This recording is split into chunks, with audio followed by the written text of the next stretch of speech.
চিংড়ি এমন একটা মাছ যেভাবেই রান্না করি না কেন খেতে কিন্তু বেশ মজার। আর চিংড়ি মাছ রান্না করলে সবাই কিন্তু খুব বেশি পছন্দ করে।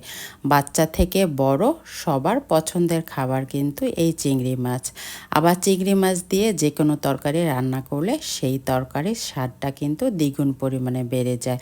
আর সবাই পছন্দ করেও খায়। তাই আমার কাছে মনে হয় চিংড়ি মাছটাই সেরা মাছ। আবার এই সাইজের মাছটা কিন্তু আমার কাছে খুব বেশি ভালো লাগে। আর মাছটার একটা ঘ্রাণ থাকে।